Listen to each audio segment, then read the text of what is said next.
Ooh, it's got it on.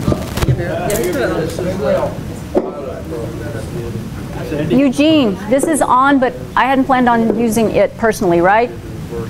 It's better if I don't with this, right? The lapel mic?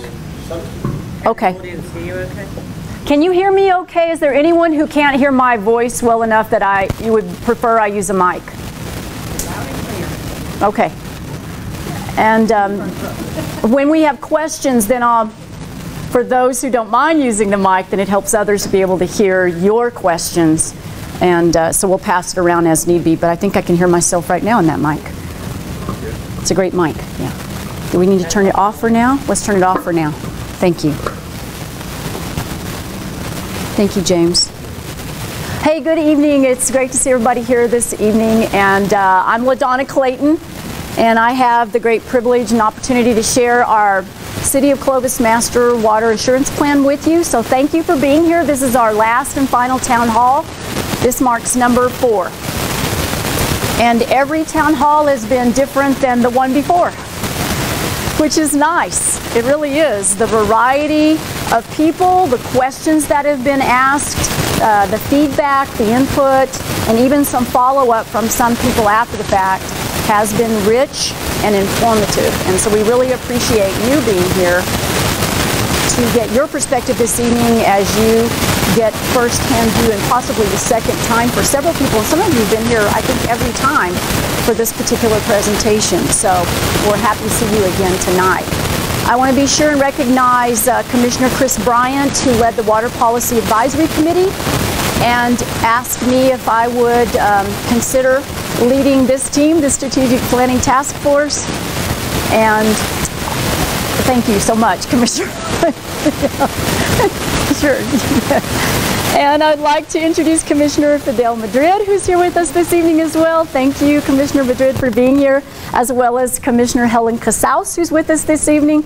And it always makes my heart happy to see fellow commissioners here at the town halls, because I know what they're doing is listening and learning along with you. They're paying very close attention to your questions, to your feedback, because they want to know how our constituents are feeling about the water plan and what are the greatest concerns, what are the questions, and as well as just feedback. So delighted to have them all here. I'd like to recognize some members of my team that worked on the strategic task force. And so I have Sandy Chansey at the back, EPCOG, Eastern Plains Council of Government, Eastern Plains Council of Government. See, I got it this time. And she was on the team. Blake Prather was a member at large and contributed quite a lot to the team. All of our team members were essential to this effort, to this work. Everybody played a key role. Also, Commissioner Robert Thornton, who's a Curry County Commissioner, and he played a really critical role as well. So there wasn't a team member I would want to have done without. And thankful for each and every one. And also, Jean Hendrick is joining us again this evening from CIDC. And thank you, Jean, for all that you did, and for this is the second one you've come to. Yeah. So thank you for being back again. And I also just wanted to mention those who aren't with us that were on the team. We had 2 EPCOR representatives, Daniel Baylett and also Mark Huerta. And we had Larry Fry as city manager. He's former now. And then Tom Phelps stepped in to pick up and finish off the work that we did together. I don't think I've left anyone off. There are about 8, 9 of us. I also want to recognize and thank, especially tonight as we're closing out, you can't do this important work without the people who get everything ready to go, things set up and prepared, and do the important pieces that make this flow well. And so I want to thank Claire Burrows for being here this evening and for all of her help. And I want to thank James, who's been critical every single town hall. He does set up, tear down, and just makes us feel welcome. Thank you, James. Vicki Reyes is not here this evening, but she also played such a great role in helping us the first 2 town halls. And I also want to thank Eugene, because I know standing behind that camera and filming all of this is no easy task. So thank you, Eugene. Appreciate you so much. And now with that, I'm going to make sure that you have picked up all the handouts that were out at the table when you came in. There were 3.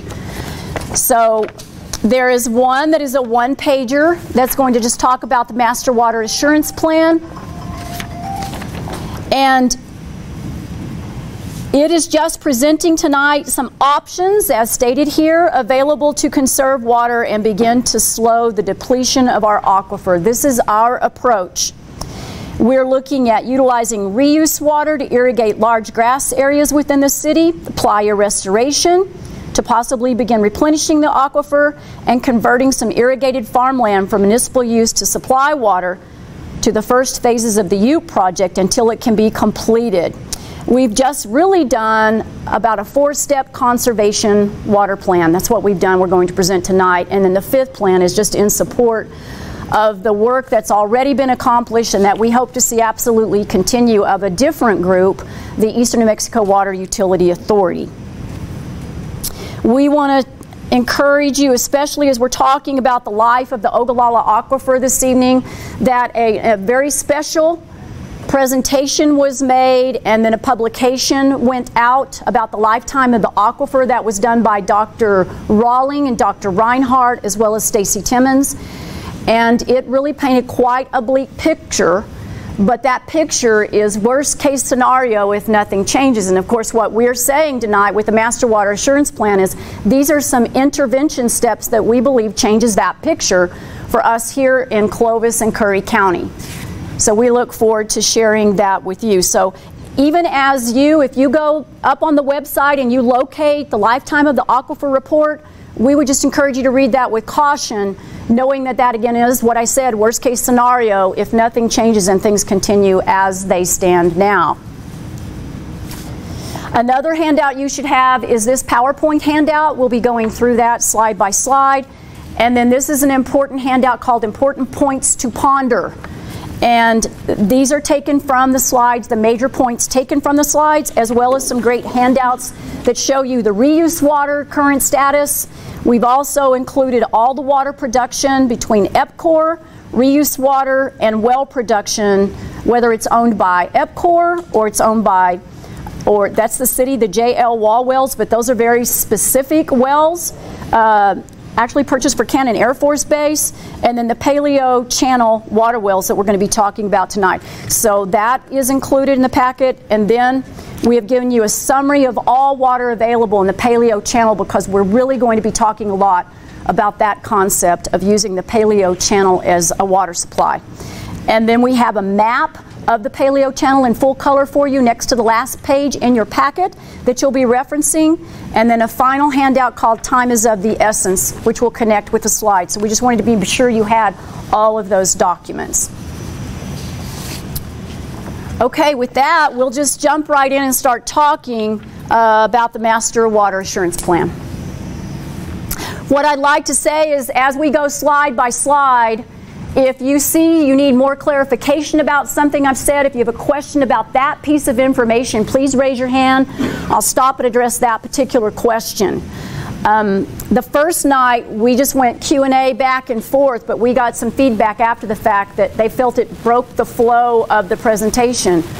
So therefore we decided, okay, we'll just take questions about a specific slide as we go, and at the end we'll be sure we filled all remaining questions. Any questions at all that you have, we are happy to respond to, and if we don't have an answer for you tonight, we will be getting back to you on that in the FAQ. This whole work was commissioned by the City of Clovis January 11th, 2017, as I shared early, by the Water Policy Advisory Committee. And we worked together for 7 months easily, all the way into July, on the water plan that we're presenting to you this evening. We had a 9-member team. I introduced most of those people to you this evening. And we were assembled to respond to this charge, to identify measures that would secure a sustainable water supply for the City of Clovis for at least the next 40 years, while the Ute Water Pipeline Project could be completed. So we're not taking the place of the Ute Water Pipeline Project. We're just coming in the interim as a short-term fix. And also understanding that should the Ute Water Pipeline need additional water, if the Ute Lake water was low at any given point, that we could be a supplemental source of water. So that is what our purpose was identify a sustainable water supply that would get us for at least the next 40 years. Next slide. The scope of our work and research was that we were to look at key historical documents. We actually touched more than I have here, but we did at least these 47 documents.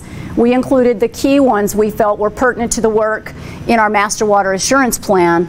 And every team member was provided with those 47 documents. Everyone was expected to read them, and everyone did.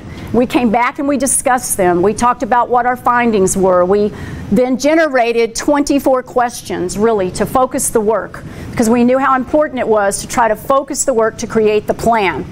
So we started with 24. The team added 15 more. Until those were answered to everyone's satisfaction, we didn't move forward.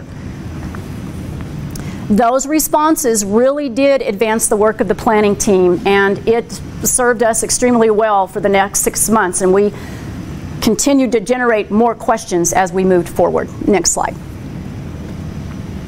When we started, we wanted to understand fully House Bill 15, Eastern New Mexico Water Utility Authority's purpose, because the City of Clovis is a member of that team.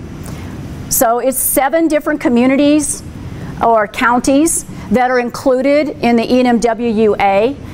So we know that we actually work with, we benefit from the Ute Water Pipeline Project. We work with that group. And so how does our plan therefore fit the bigger plan of the ENMWA for the Ute Water Pipeline Project? Therefore, we wanted to have a full understanding as we're looking for water supply, where do we fit into this picture? So we looked at and pulled this particular phrase out of HB 15 to understand its real reason for being created, which was to plan, design, develop, purchase, acquire, own, operate, establish, construct, and maintain the Eastern New Mexico rural water system pipelines and waterworks for this purpose: to supply water for domestic, commercial, non-irrigated agricultural and industrial purposes. And they were actually commissioned to do that by any available means to persons within and without the boundaries of the authority. That is a very key term. We all know that the Ute Water Pipeline Project and ENMWA has been in process for some time, and they have made inroads. And we salute, not only as a team, but as a city, the work that's been accomplished on the Ute Water Pipeline Project. At the same time, our concern was, based on the new data that we received from the lifetime of the aquifer, that the pipeline was not going to be finished in enough time to circumvent where we find ourselves as the aquifer is depleting so rapidly. So we knew that one thing also that had to happen is a water supply, immediate water supply, needs to be identified and secured so that we can sustain a source of water for at least the next 40 years, as reported earlier. Next slide. One thing that we also considered when we looked at that is a quarterly workshop that the ENMWA actually held in 2015 regarding when the money might flow in order to finish this pipeline, because maybe it's going to flow more quickly than it has been so far. But this is one piece of data that we looked at. And this is from the Bureau of Reclamation, which has been a primary funding source for ENMWA pipeline. At an annual funding level of approximately $50 million for construction, unless there's non-federal funding, that additional funding above the minimum requirements, some progress will be made towards all the projects that need to be completed, but some of the authorized projects would be completed much later, perhaps not until well after 2065. Now that's a figure that was determined by the Bureau of Reclamation. And as of 2065, it's estimated that an outstanding balance of approximately $1.8 billion inflated would still remain to complete construction of currently authorized projects. And there are 6 of these projects that we certainly considered and looked at, and out of these 6, we are number 6 on the priority list. And the number 1 that we studied on the priority list is the Garrison Diversion Unit in North Dakota. And what we know is that that project is 35 years old, it's 61% funded, and it still has a way to go. And if you looked at all the current funding levels that they've received over time, then in about 26 years, that would be the projection for its completion. So those are the types of figures, statistics, that we considered for how long it may be before the pipeline comes into place, and that's maybe in considering how much time we believe we have to address the water supply that's available in Clovis. Now, you know, on a positive note, though, I just saw a publication that the Navajo Gallup Water Supply Project just received $62 million, which is significant. So my hope is that means that there's money to be had out there. No? That's not my hope? No. Okay. I wasn't talking about that. They get that every year. 62 million every year? Okay. Actually, they got 85 million 2 years ago. Okay. Then they're doing really well. They're tribal. So. Right, and that's my other point. Right. Tribal, Native American tribal projects receive the priority. My understanding is the research that we read said based on the initiation date, the project date when it was started, as well as especially the fact that it's tribal receives a priority. Okay, next slide. Then we also took this from the report because they did their own financial impact study through CH2M Hill a study that over 25 years due to inflation and additional administrative costs showed the following: that by 2038 a cumulative capital cost of $1.18 billion would exist and be carried by the following entities, and that's by 2038 if it takes that long. So you can see that the price even of the local share goes up considerably. Next slide. So with that in mind, again, our goal was water supply. NMWA is infrastructure. That's what they've been working on, infrastructure every step of the way. Our goal is not that, it is water supply. So with that in mind, we decided to determine what were the best measures we could take to save groundwater and then secure a water supply. So these first two plans are the keystones of the whole plan. Much goes into these two. First, we're going to reduce the city of Clovis groundwater usage from the Ogallala Aquifer by 37% and create a revenue stream at the same time to secure water resources by completing the Clovis Affluent Pipeline. That pipeline is still not finished. It's going to take $11 million to complete it, bring it all the way around. We believe that's key because when it's completed, then we have more affluent water that we can get to needed areas and thereby reduce the need for the groundwater in those areas. That 37% calculation that you see in this result statement was calculated using data from EPCOR's financial report that they filed with the Public Regulation Commission. We currently are moving about 2.5 million gallons per day. The belief is that we can comfortably do 4.5, but we have access to more than that. So it could become a revenue stream where we could actually sell some reuse water, whether it's to industry or other groups, in order to make the money needed to actually pay off the $11 million. That's how our team calculated to pay off the $11 million through the revenue stream created by the reuse water. Next slide. We also then looked at, we have to find a water supply. We have to secure that water supply while it still exists. So we looked at the Paleo Channel as a possible source for water banking, and we found it to be a very good source. There are 70 wells there. They're currently being used for irrigated purposes, and they all are in a section that is actually depicted in a map in the handout that you were provided next to the last page, so you could actually see that Paleo Channel of water. There are 10 landowners there. There's 70 wells there, and we're in no way, shape, or form saying we're just going to take their water from them. These are individuals who are willing to who are interested in the opportunity of doing that. They own an asset, and we're talking about buying the asset from them. Whether that's through water leasing or purchasing water rights, but at this point in our plan, we mainly talked about water leasing from them in the Paleo Channel. This is our highest cost plan.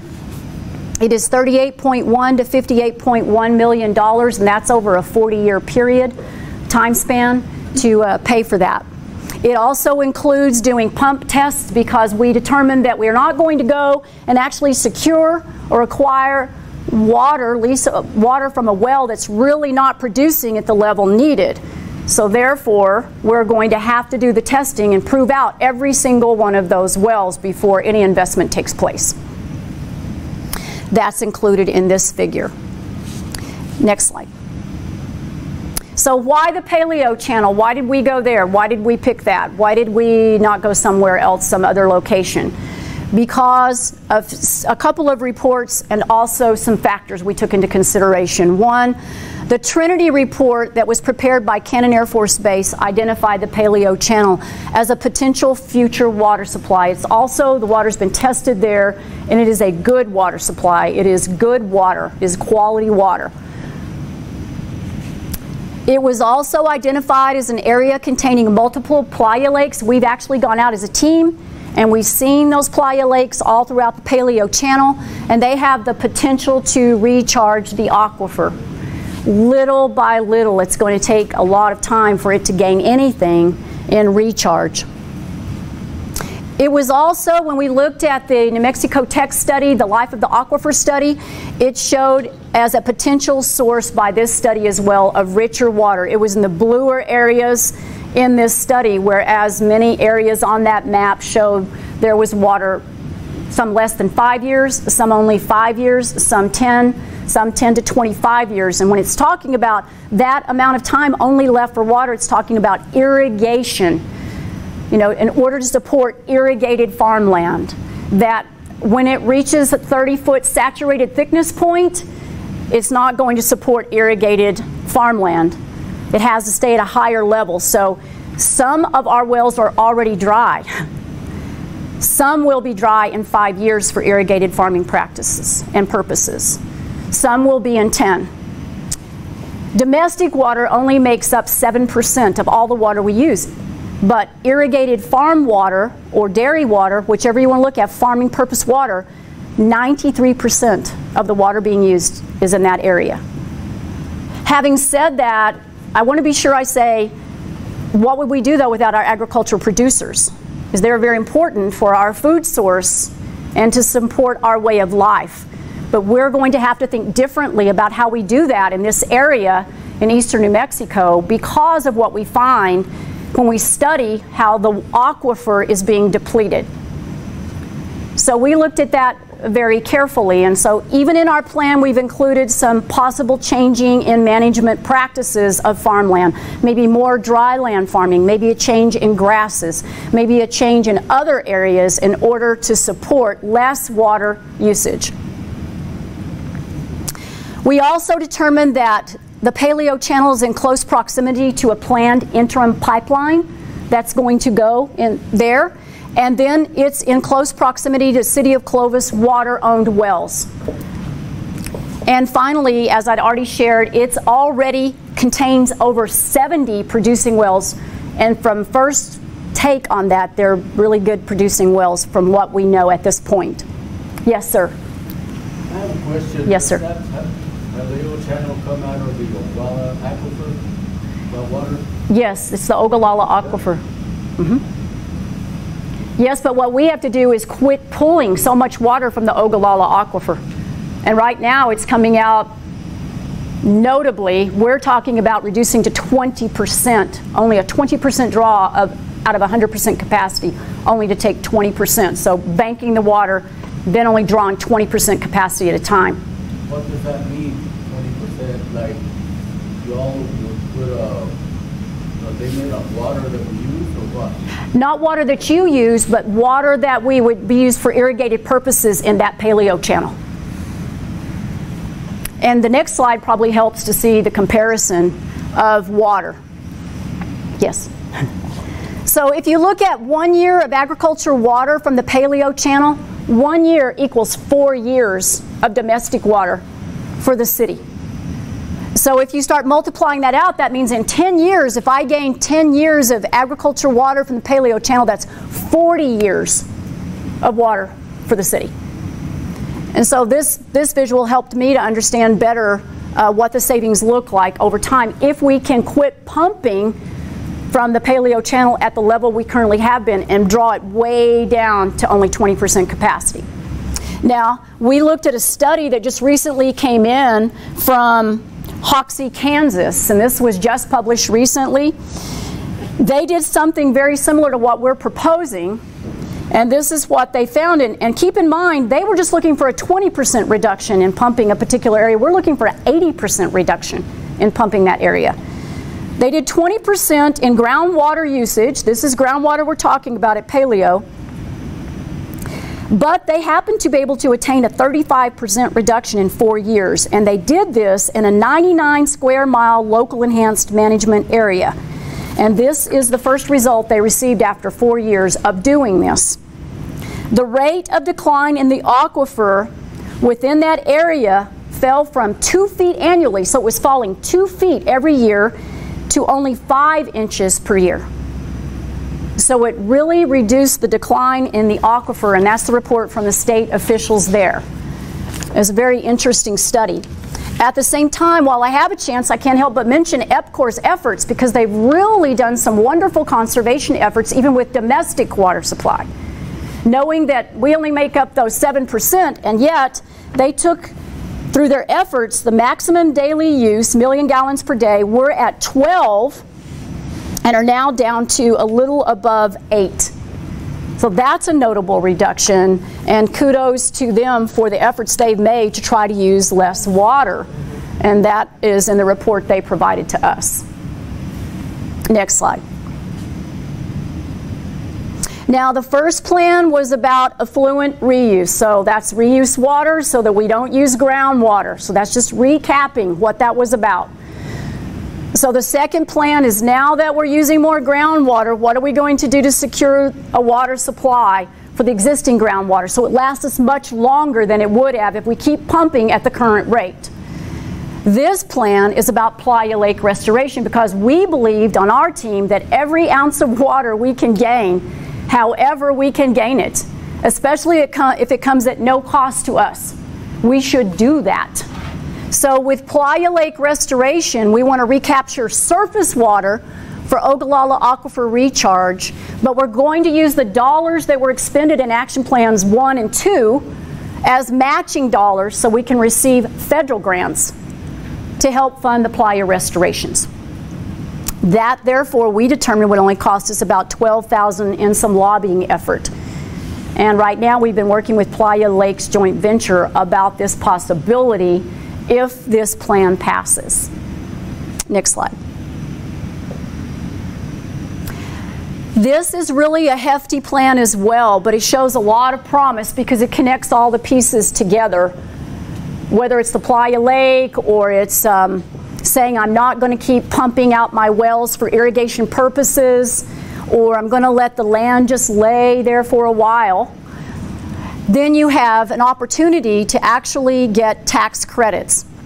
Those tax credits can really come in to make a significant impact financially.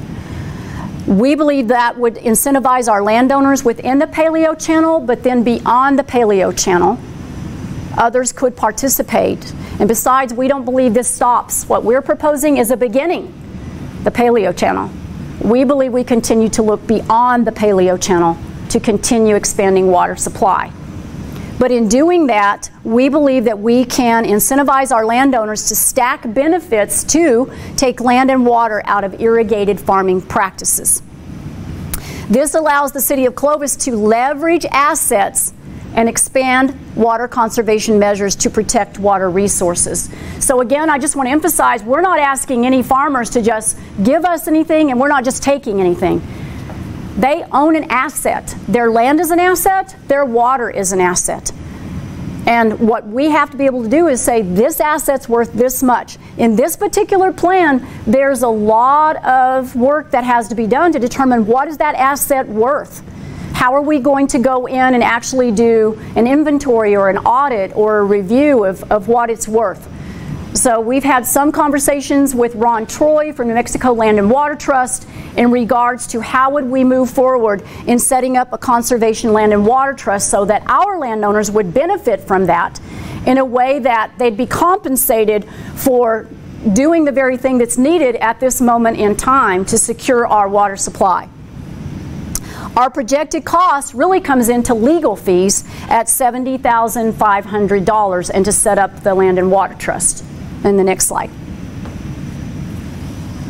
And then finally, we just did not want to, we don't impact this directly, but our team said, let's put a plan in that says that we support the Ute Reservoir Water Project continuing, and that our team or the City of Clovis would want to continue to support doing whatever we could with ENMWA to construct this delivery system that transports surface and groundwater to Eastern New Mexico Water Utility Authority members.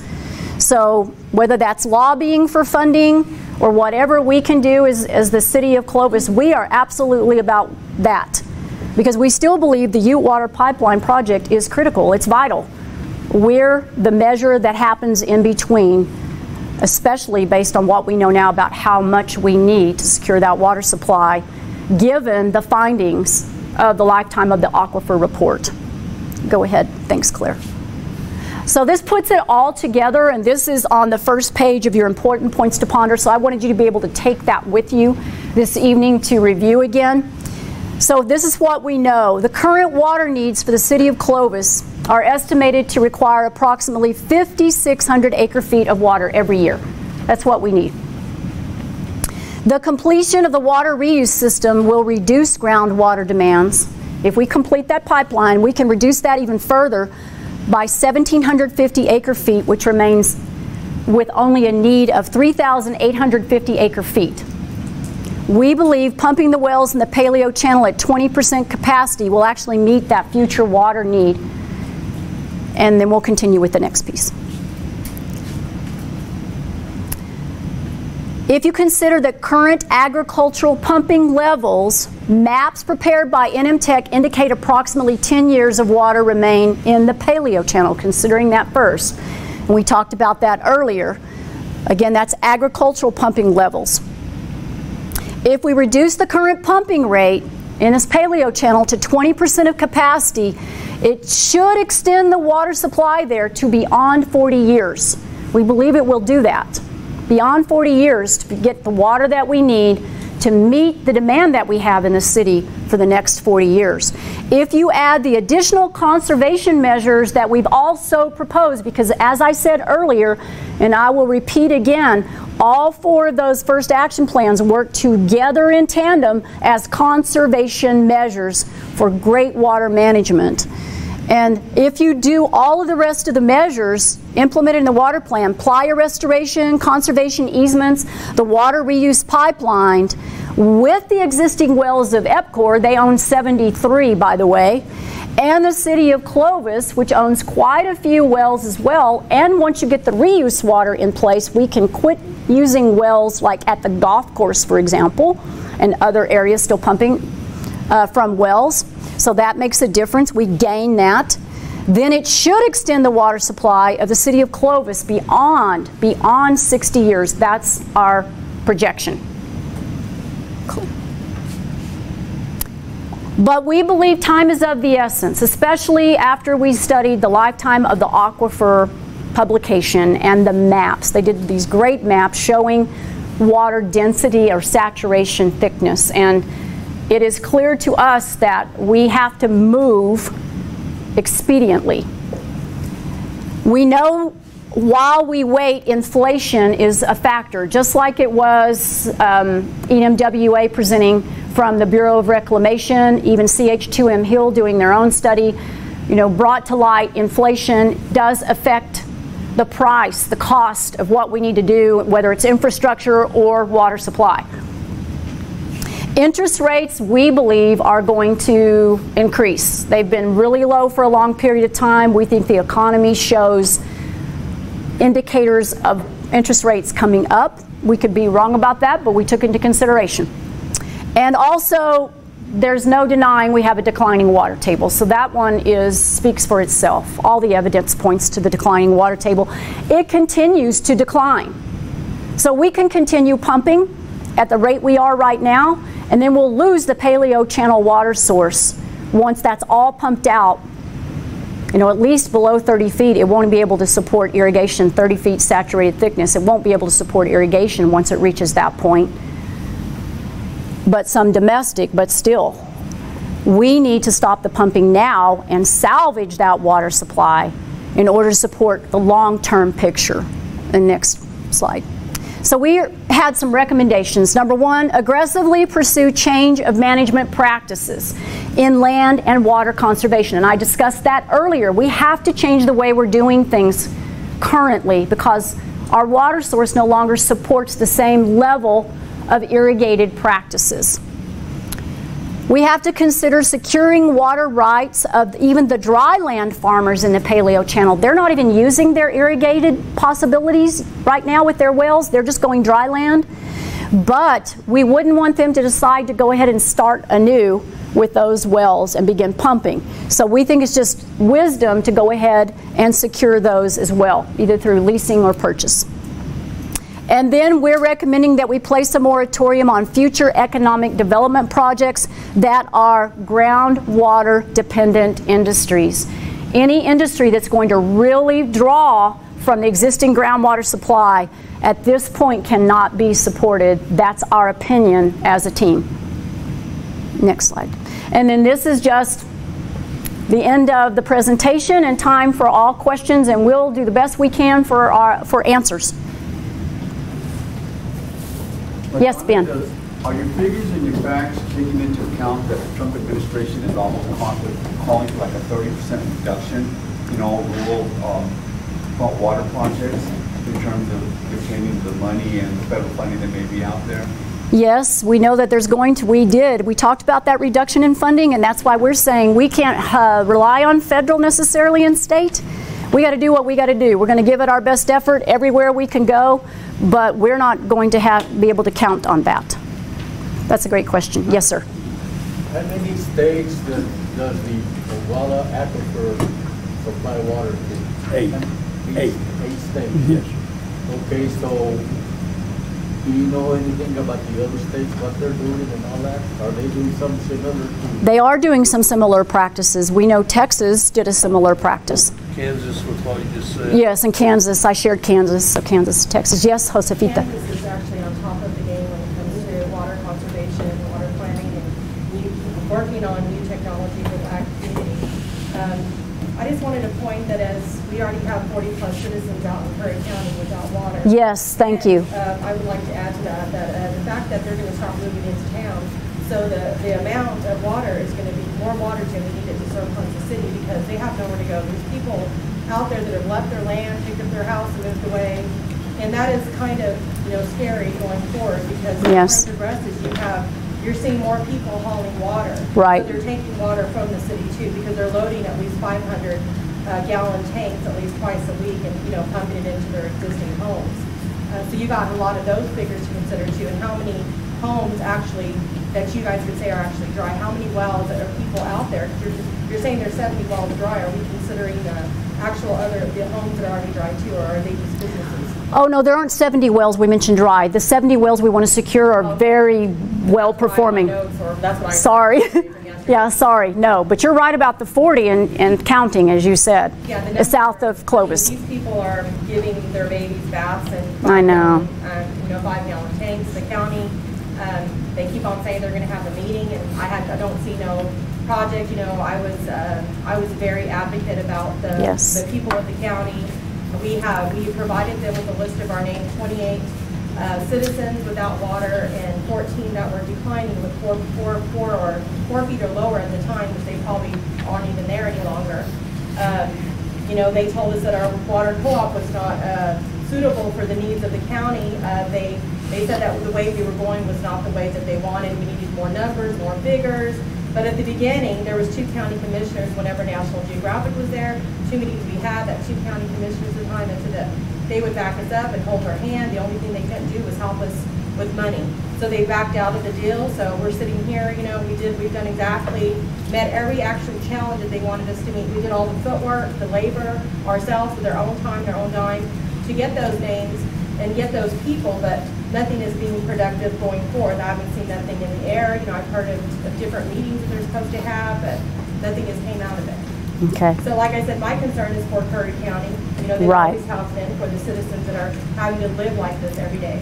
And that's an excellent point, Josefina, and thank you for bringing that to light again. Yes, sir. I'd like to comment on this lady's comment also. I was at a meeting I think this lady made a presentation about those people that were out of water in Curry County. Right. And you're saying the city of Clovis, that includes Curry County, right?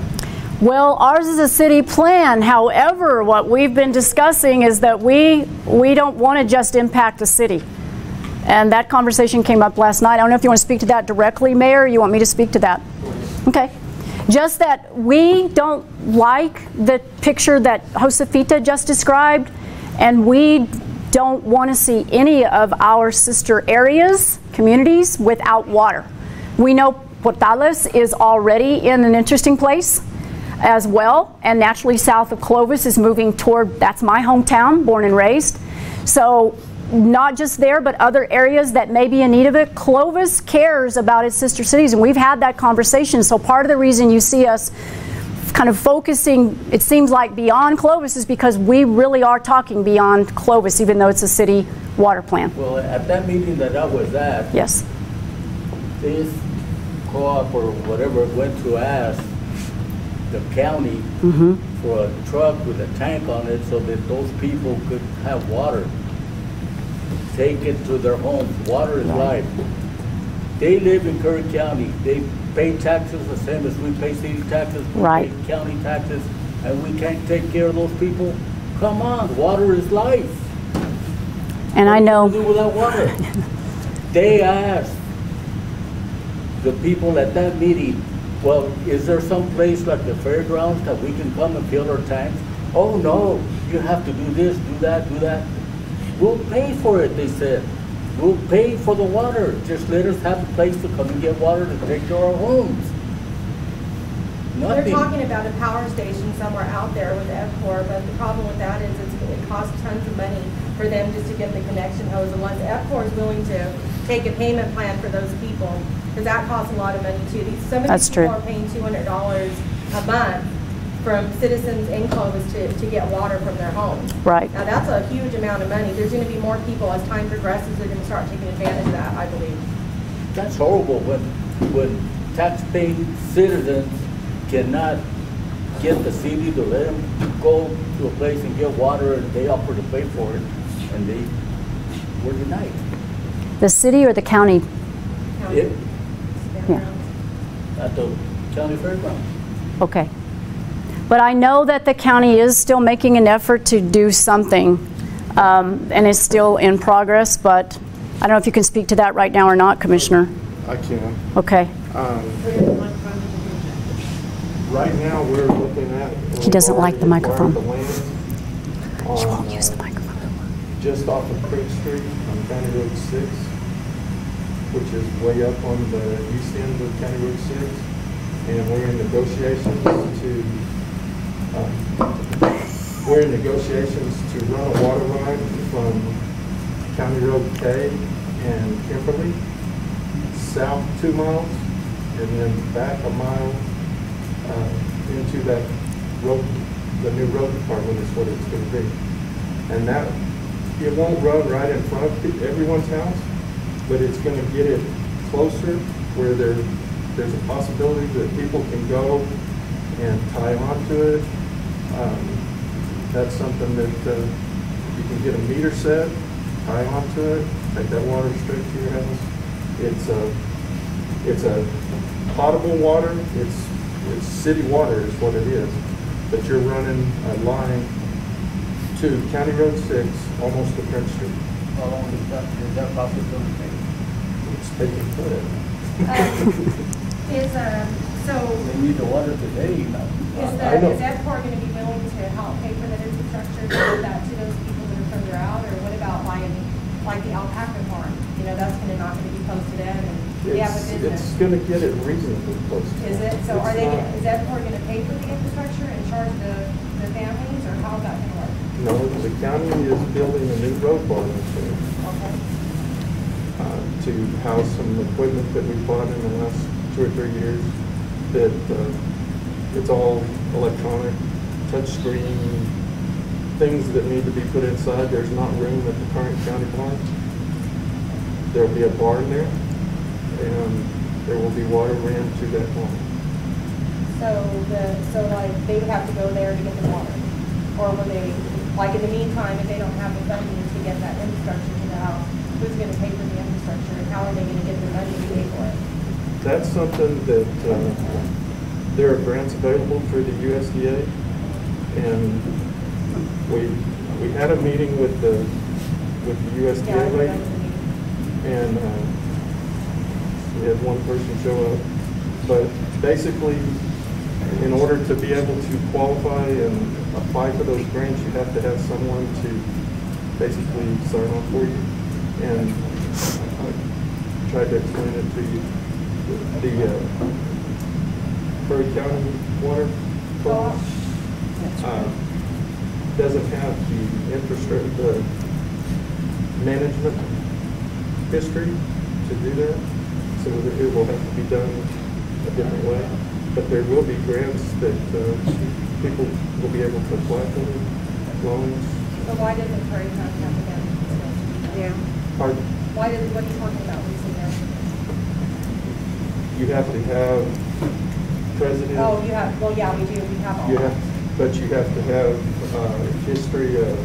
Oh, you already have to have water established, you already have to have. You have to have a history of billings and Oh, okay. I see that what you're type of saying. stuff. There's a lot of I mean, things. we that were just can- simply doing what Curry County commissioners had asked us to do. I was one I of know them. you weren't, but I'm just trying to tell you, that's why we ended up. And I've been at this for 9 months, not 7 years. I know, but I'm just telling you, that's why we ended up in the predicament that we were in.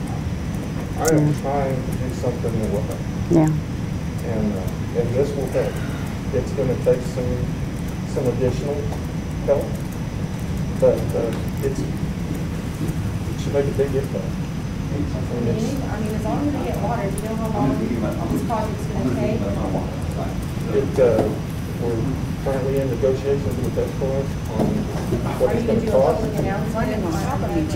It's been mentioned in like the No, last I mean, 5 when it goes to, meetings. like, you guys have a county commissioner meeting about this, is there gonna be a formal publication? Another thing too, when you have like meetings, like, when you have the agriculture meeting, and you guys have access to all the list of those people that live out there, you guys can't send them a, you know, a little stamp, little thing to let them know about it either. I mean, that's something you may want to bring up to whoever's in charge of that stuff, because I think that's very important that they're informed. A lot of those people out in the county already, I mean, they feel like nothing's ever going to happen. They don't even attend meetings anymore because they've lost a lot of hope with the county, you know, they really have. Because they've been going through this for 7+ years. And, you know, so this, I mean, that's why I said I think it's very important for the citizens of Curry County to be at this meeting when you propose, when you guys propose this, there could be a question and answer summary when we can have likewise too. It's been talked about in the last 4 or 5 meetings. Okay. We acquired the land, we're going out for bids on the building, we're in negotiations with EPCOR on the water. It hasn't been reported in the paper, but it has been talked about in last 4 or 5 meetings. Mr. Grego been there, he's heard some of the road farm stuff. So it's moving. Okay. And I'll tell you right now, I'm from the construction world. You see something, you fix it, you go on. Government doesn't work that way. Oh, my goodness. You see something, you're talking to them, and then you go on. So, I'm trying. And it's something that will work. And it will Well, I help mean, I us. just think that the citizens maybe maybe send them something to let them know what you're doing. Some of them, like I said, they don't probably even watch anything or read anything because they've lost hope. And there hasn't been much to read. Yeah. And it's, part of it was you have to make sure that everything that you're doing is legal. Oh, yeah. And we needed a supplemental place to put this equipment. It also allows you to come in with trucks. When you're working to the south, you can have spoils there, you can have water available there. You don't have to come all the way back into town to the county farm. Is that part going to be handling all this, or is Curry County as far as the water supply? That part is. It will be an F4 water supply, potable water, set a meter, turn it on. State-approved water. Yes. It's not irrigated water. No. The state-approved water. This is potable city, it's Yes. water, it's coming It's right off Epcor's the end of water. the city line. Yes, Ben, I have sorry. another question. The farmers that who you're going to buy the wells from or lease the wells from, are they going to convert to dry land farming, or are they dry land farming already? They're not dry land farming already, so they would either convert to dry land farming or they may move to another type of industry on their land. But they can still feed, like they may go with cattle because they'll have enough water for cattle, and they'll absolutely have enough water for domestic use, just not to continue irrigating. Good question. I have a Yes. question really for you, Ben. When you were talking about the decrease in federal funding, I believe that through the Bureau, I really think, and I want you to check on this, but I think that the Bureau funding for the rural water projects was not affected. Okay. Like that, the funding that was cut, 30 to 40%, was through USDA's Right, programs through that. But check on that. Okay. Because I think I don't think Okay. the Bureau's for rural water projects was cut. Okay. Yes, sir. Yes, I have a question. What assurances or what do we know from EPCOR and current ag industries or farmers? We all know that it's urgent. What are they doing right now? And do we have any support from them that, to make sure that we don't run out within 5 years? What do you know right now from them, or what promises do you have from them? From EPCOR and other farmers? Because Okay. we're depending on, a bunch of unsure things, and I'm from the city, Right. so and I'm up under everyone in the city, so I'm uncomfortable. And right now that we don't know anything, it's all it's all hope. So I want to be assured that hey, hey, we're all close and strong as a community. Right. How come they're not helping us out, or how come they're not worried with us, and where are they at? Well, first of all, I'm sorry, finish. Okay, thank you. First of all, we're not running out in 5 years, the Clovis community.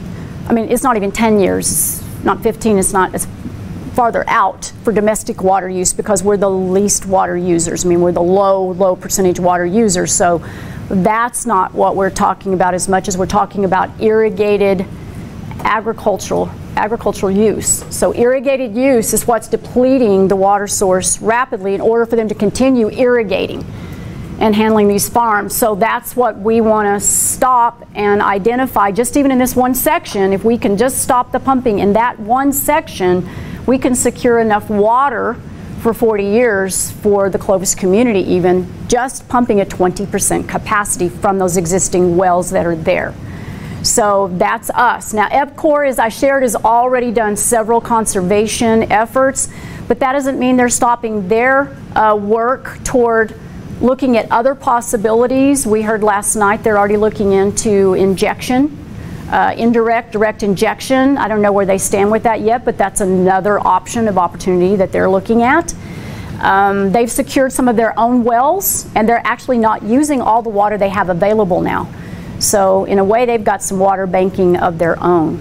And that's why we said when you put EPCOR with what we're proposing, with what the city already has, and these other conservation efforts, it has a pretty good picture for what we can accomplish.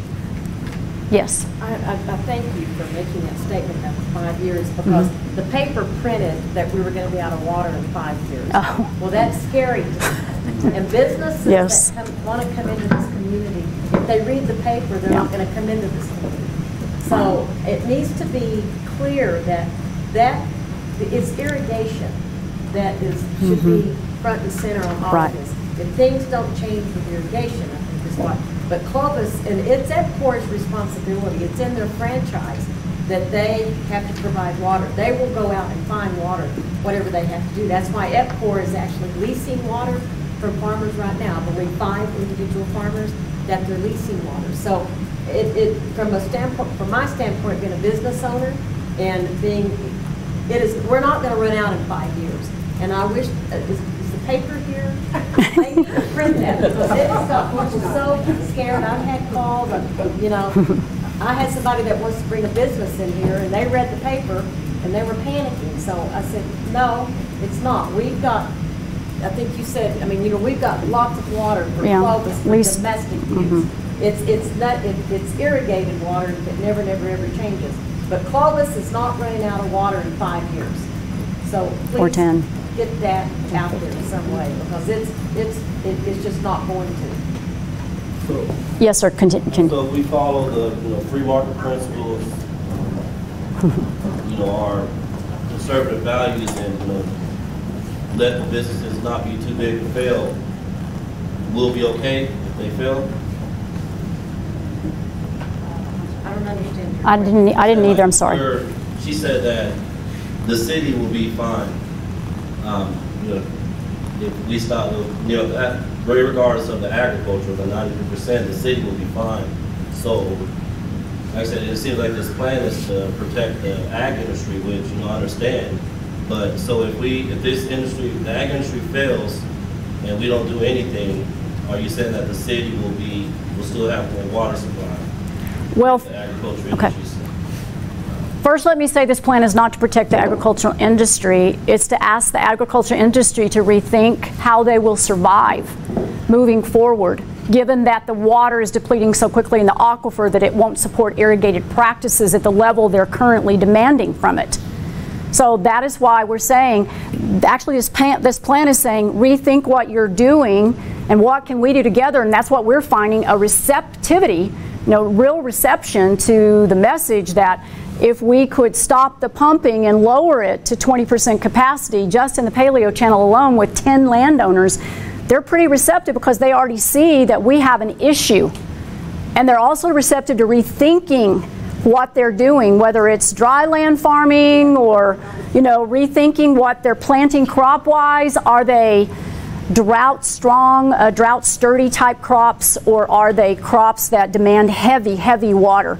Rethinking that. So we know as we move forward, we have to do a lot of work. This is a very complex plan, by the way. It looks simple maybe, but it's not. It has so many facets. And what I've introduced this evening, our team is saying, is this is just the beginning, but embedded in that plan, you're going to see land and water management practices have to change. And so if we don't change those, we can't change the picture. And we're making efforts toward that, but we think the first step is sitting in that Paleo Channel to actually absolutely secure that water supply and then work from there.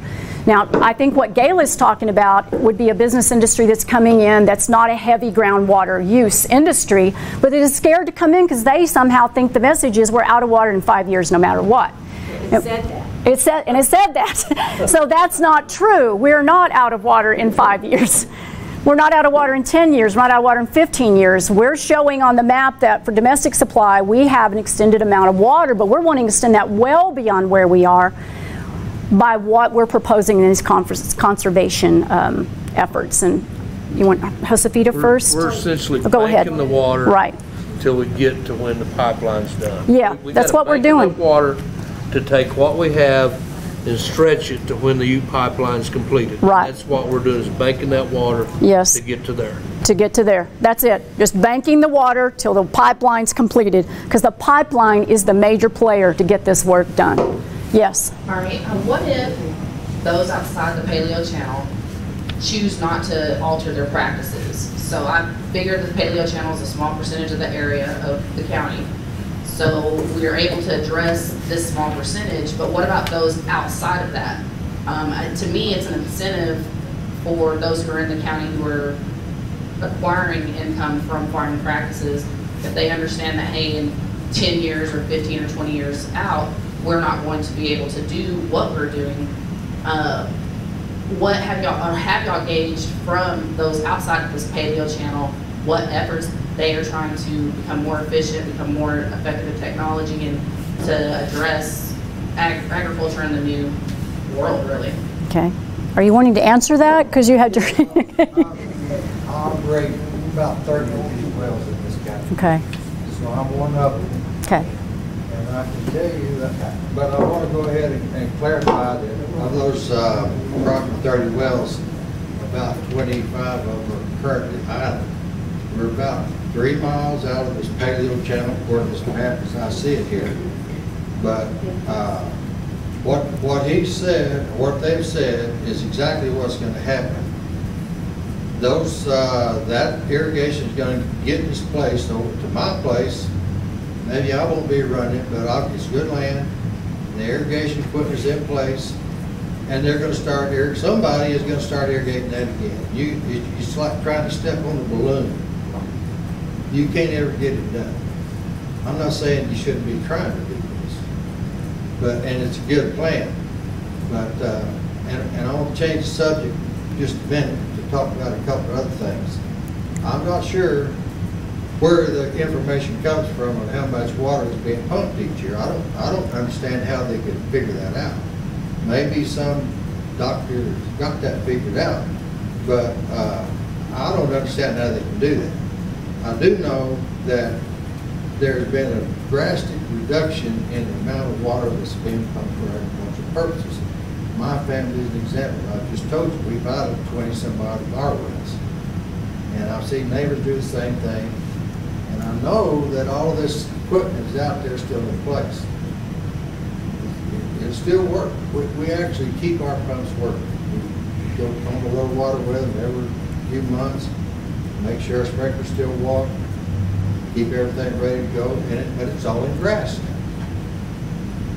And as far as programs go and what's being done currently on the farm front, the government does have some programs, irrigation retirement programs. My family's participated in a number of these, but the problem with them is they only curtail irrigation for 3 years. After that time, the farmer's free to go back and start pumping everything he was before. I just was on a committee, the State Engineers Committee, the 40-year Water Planning Committee, and I wonder if some of this information about how much irrigation water is being pumped comes from that document.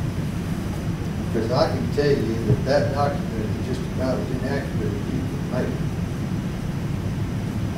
They've got one figure for the next 40 years that agriculture could pump a certain amount every year for the next 40 years. Well, okay, we don't know. We know that's not the truth. I asked Amy, the chairman, I said, why is this way? And she said, I don't know. I'll find out. The next meeting she comes out and she said, well, I was told it just has to be that way.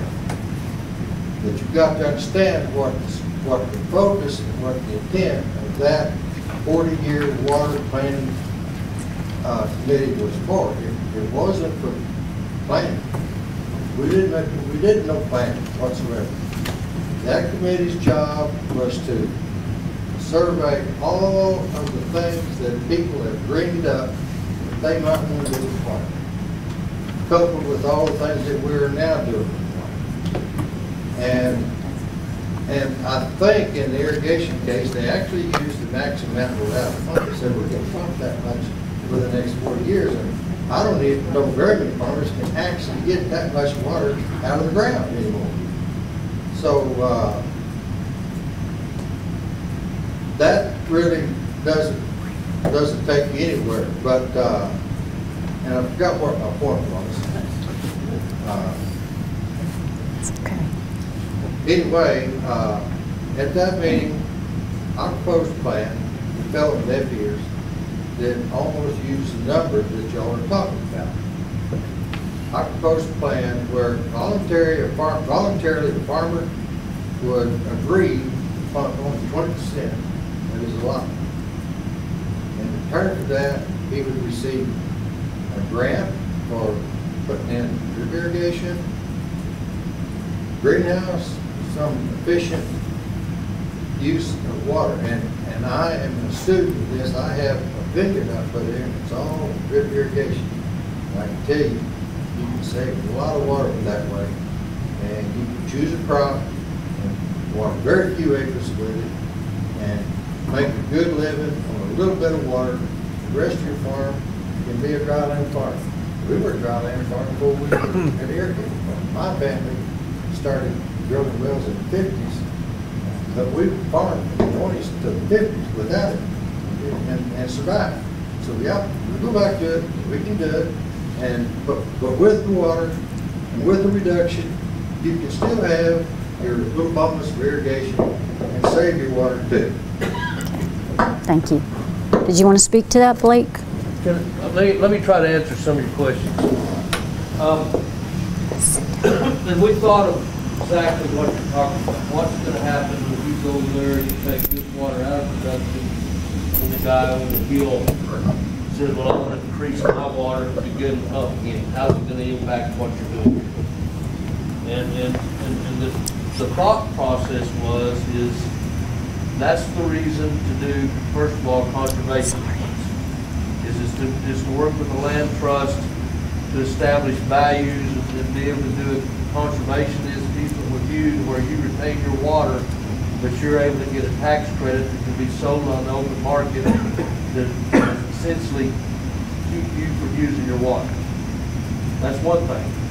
The other thing, I do understand this trust because it's been thrown at me a number of times and my kids don't do it.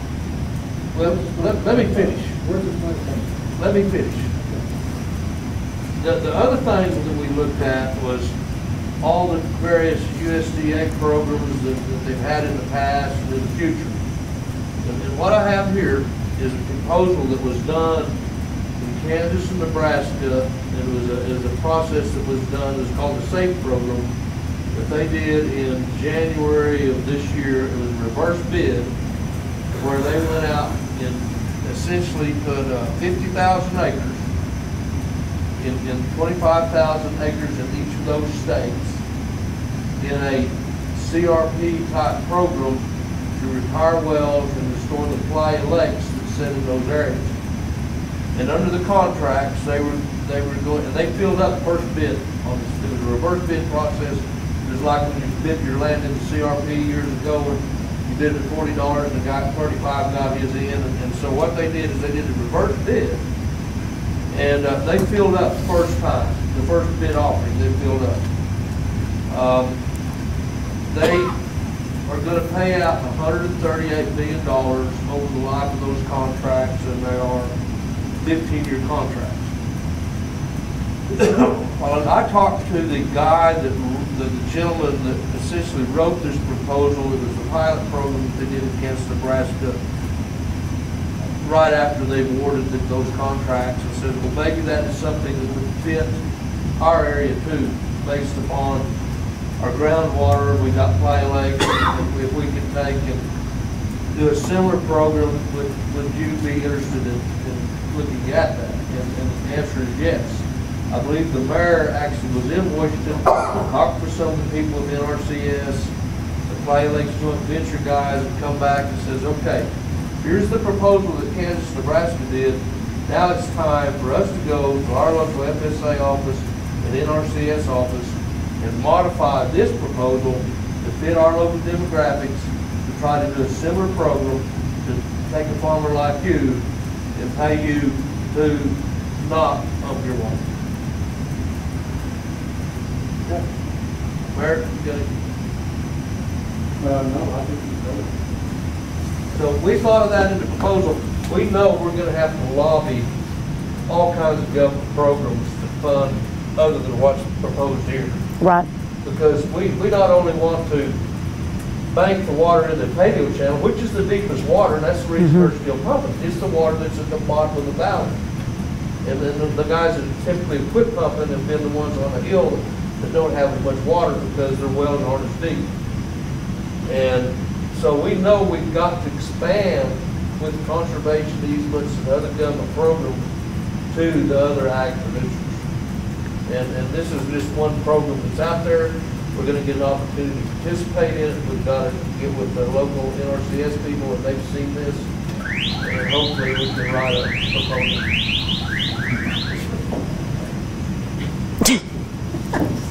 Yes, Commissioner. You know, I went to Israel last year, and I saw some of their farming operations out there, and they use a lot of drip system out there in Israel because they don't have a lot of water. And there was a farmer with us, an irrigation farmer, and I asked him, I said, well, what do you think about this, doing this? And he said, oh no, he said, too labor intense.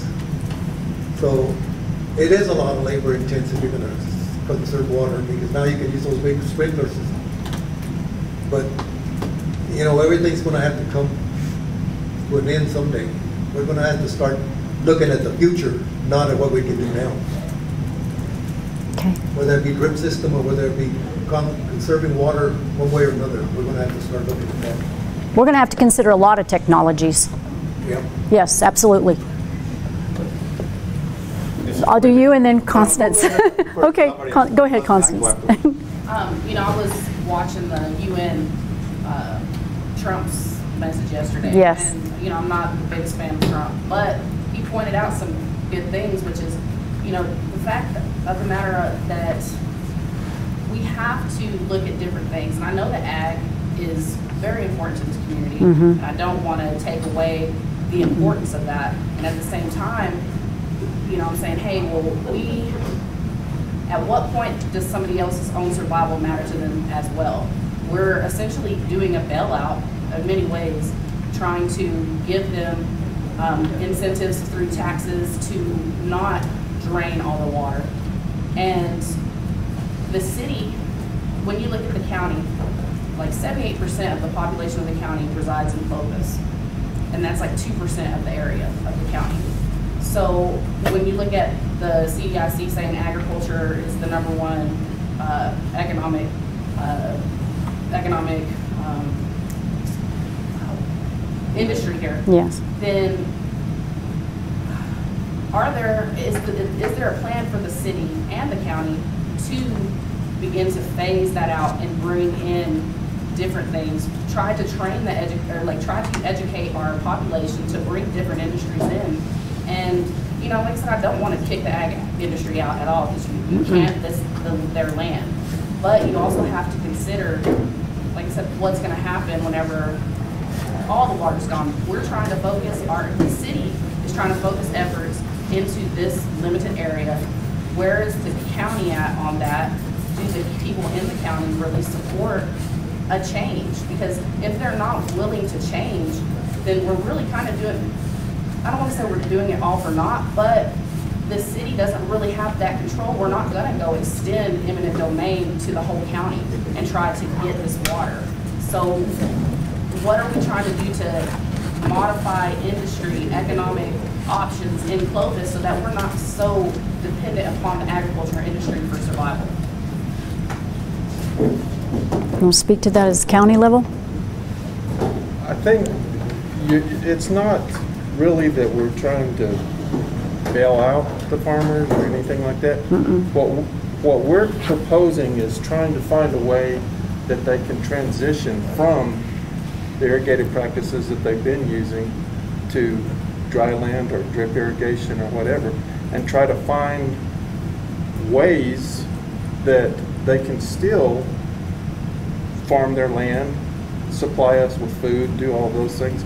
But at the same time, instead of,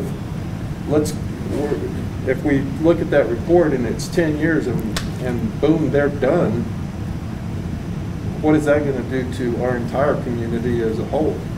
That we don't want that. So what we're trying to do is find a way that you can help the farmers to start transitioning to get away from those irrigated practices and get other things in place. Well, I mean, have y'all gauged the interest of the farmers? Have y'all talked, like, how many, are there 100 farmers out there, 1,000 farmers out there? Are, 50% of those actually willing to start that? Because as a social worker, we talk about grants and different things of that nature, and, there's ways to help people who don't know. Because essentially, I kind of feel like it's we always talk about Republican values, Democratic values, and things of that nature, and a lot of times Republicans get mad at people who are on food stamps and different things as a assistance to try to get them to another step. This is essentially assistance to try to get them to another step. So what other things are we going to do to ensure that, hey, the efficiency is there, that, they're not just, that we're not just saying, hey, we're going to give you this tax credit, and you're saying that you're dryland farming, but you're just planting, 6 inches, like basically meeting the criteria for dryland farming, but not actually changing and making those changes. Because we can assist, just like you can assist food stamps and commodities all day long, but are people going to, are we doing anything to educate and actually change that mindset of the county? Can you? Do you think it's possible? I think you'll find that farmers are pretty resilient, and they know. I mean, this gentleman here is an example. They know that this is the way things are going to have to go at some point.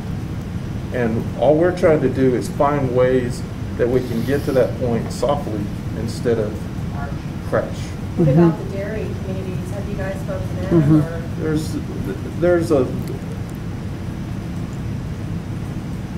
Dairies are very conservative with the water that they use within the dairies. I know what and this gentleman here is here. He is doing I'd like to speak to Yeah. Go for yes, it. please. Please do. What Project. interests me is the community here, or the county, the state, you recognize something. That's a big feat itself. But what I'm not new to Clovis. I came down here back in, I think, 2007 or 8. I've been in the wastewater treatment, mining, adit mine drainage fields and those kind of things. We've got some technology that's pretty unique and different. But one thing, the reason I'm down here now, I have an interest in air, water, and soil. I have ever since I was 7 years old. And where I'm at today, it's a big dairy. 7,500 milk cows, I think there's 17,000 head of cattle there. And the technology to treat wastewater or pond water or dairy livestock wastewater, or even back in Iowa where I'm from, like the livestock of hogs, it's a hard nut to crack. Nobody's ever done it. They just haven't. So I think in the last 90 days, we are the closest to getting something done to salvage this pond water or the lagoon water for the dairies. But nobody's ever stuck with that, not like I have, for 20 years. So it took me a long time to come down here because I knew dairy livestock wastewater was the hardest to treat. But we've done a lot of different wastewaters, and they're all, you go to, as a company, you go to the lowest hanging fruit, treat that one first. So I like what this gentleman back here, the farmer that was talking, and all the people here, you guys have recognized the need for water. The technology is there, but you have to be allowed to participate. But if you stick with the hardest thing, like what I'm doing at that one dairy right outside of town here, I think in the next 10 days, you're gonna, I hope we can tell the story of what we're doing at that place. That's about all I'm gonna say. I'm just interested in this wastewater, water period. And I get kind of, I guess, probably emotional over it. It's been 20 years of my dedication to it.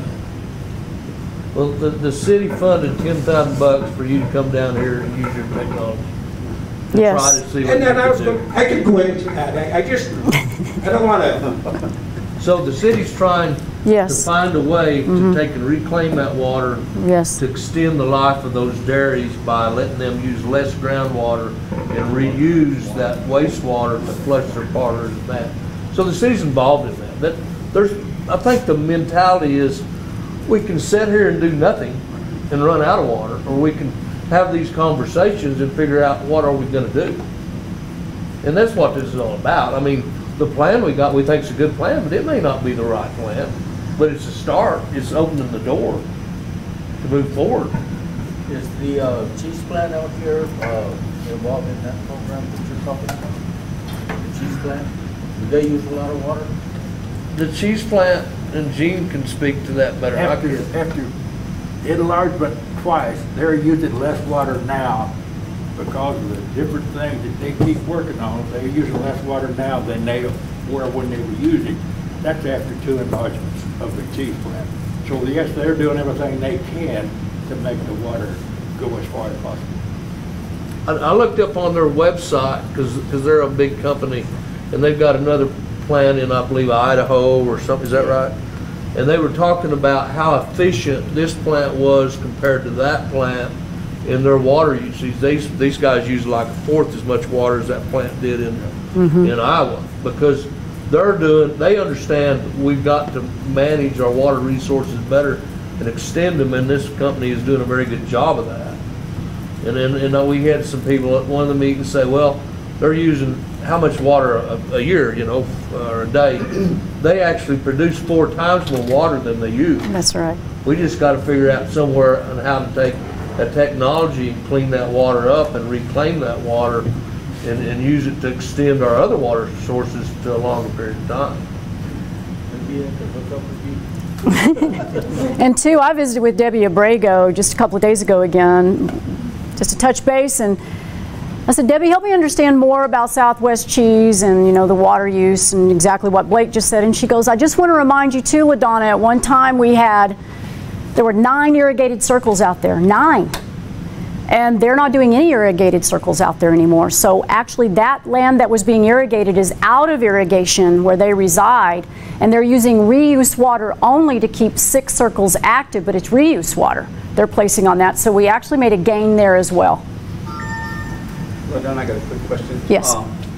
Based on the fact that we're going to place a moratorium on high water usage industries that Yes. are going to come in, what is the alternative plan in terms of tying into the educational institutions for training the workforce and targeting, and what are some of those industries that we're going to target in terms of not only having a workforce, but also having the infrastructure that we're going to need for bringing those industries in? Okay, he wants to know if we have a plan, Gene, for bringing other industries in that aren't these water heavy industries that really rely on a lot of groundwater. What is our plan at this point to bring in other types of industries? And how would we tie into the educational institutions to provide that work? And how to tie into the educational institutions to provide the workforce for those new industries.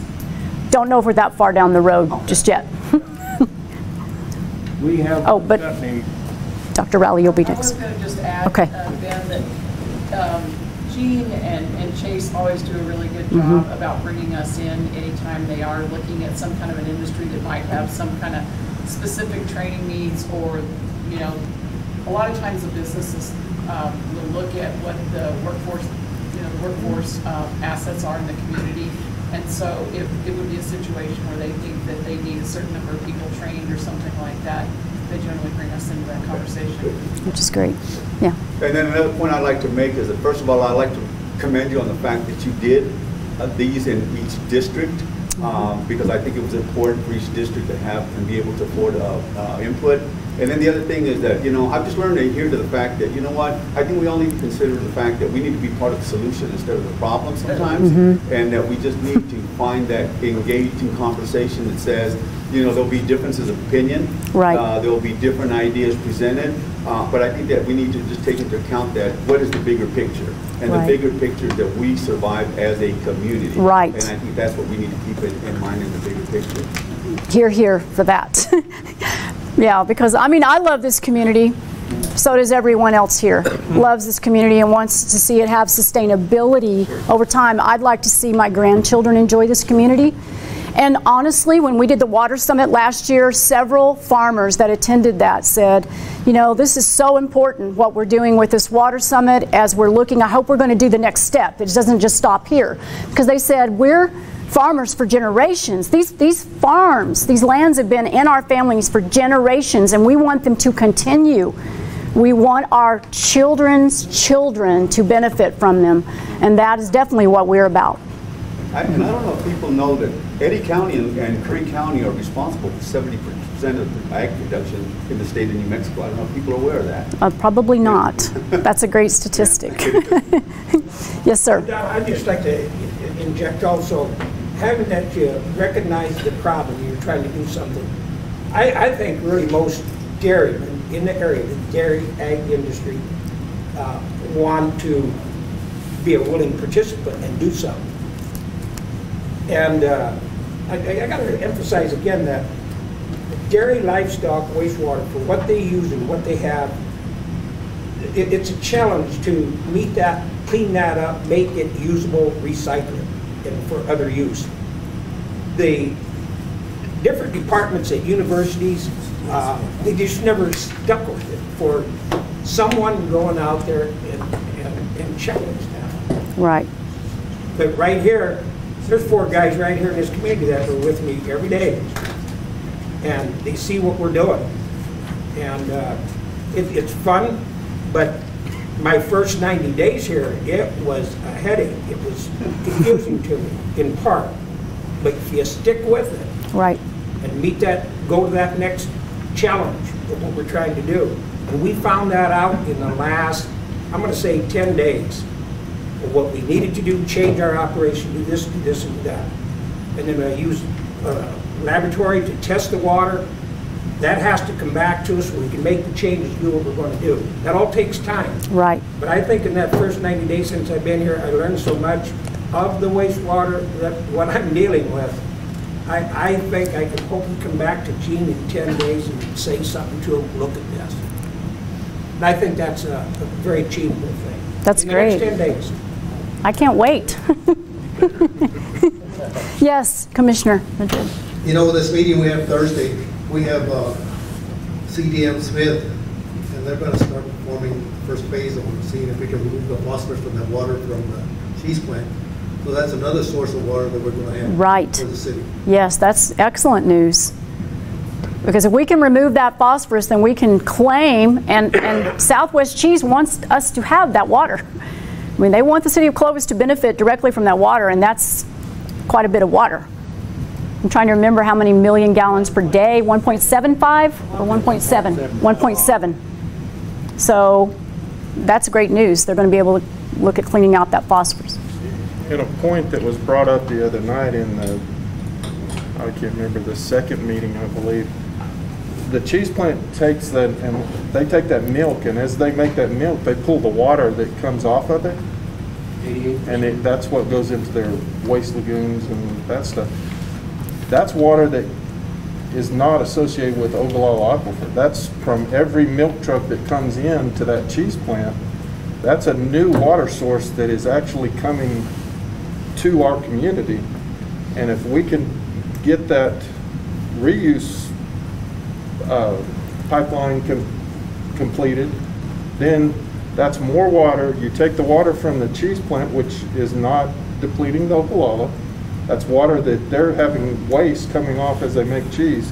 And then that's more water that we can put back into the parks and the golf courses and those type of things, the big grass areas. And that takes more strain off of the Ogallala. So it's a huge deal. Yes. Expand your reuse system to do neighborhoods and subdivisions to use more of that water. That's our future industrial water supply. Right. Because we can't use groundwater. Right. Right. That's right. Constance. My last question is, how much do y'all estimate to, do y'all have an X factor that you're going to offer to the different farmers in the Paleo Channel or wherever it may be that for their water rights for leasing or trying to buy their property? Do you have a cutoff level that you're not willing to go beyond for acquiring property? Well, I know we talked about for the first year to shut off the wells, to get the wells shut off pumping, it would be about $2.5 million for 70 wells. That's our projection right now.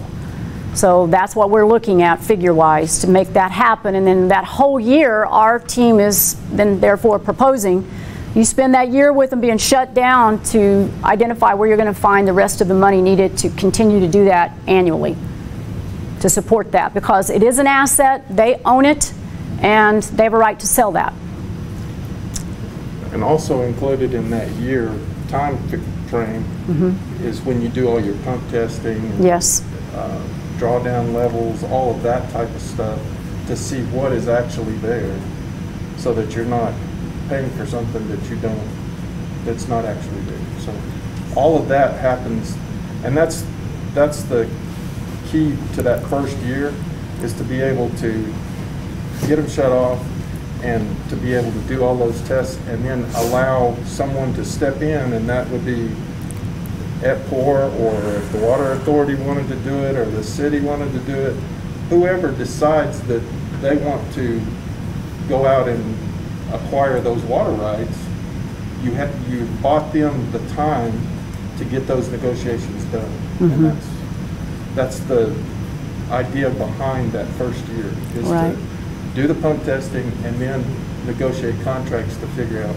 But as far as any money being set up, there's nothing. No, not yet. That we've.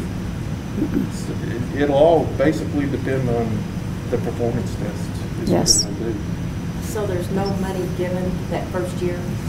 There's $2.5 million. Yes. The first year there would be. $2.5 million worth of doing. It would be if this plan was approved by the city and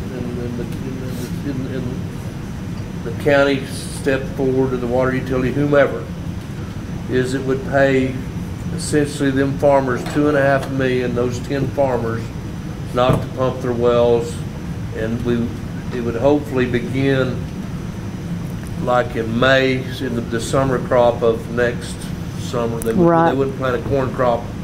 They would plant their wheat, finish their wheat harvest, and they would not have a corn crop next year. Right. So yeah, and that's probably optimistic to get there, but who knows? But we're hoping. We got Yeah, we really do. Any other questions? Wow, you guys have asked great questions this evening, and you've had great feedback, input, and we so appreciate it. We've captured all that.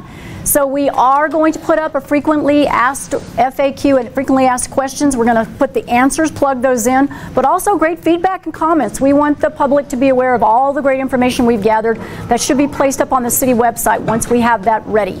So thank you again. We appreciate you so much.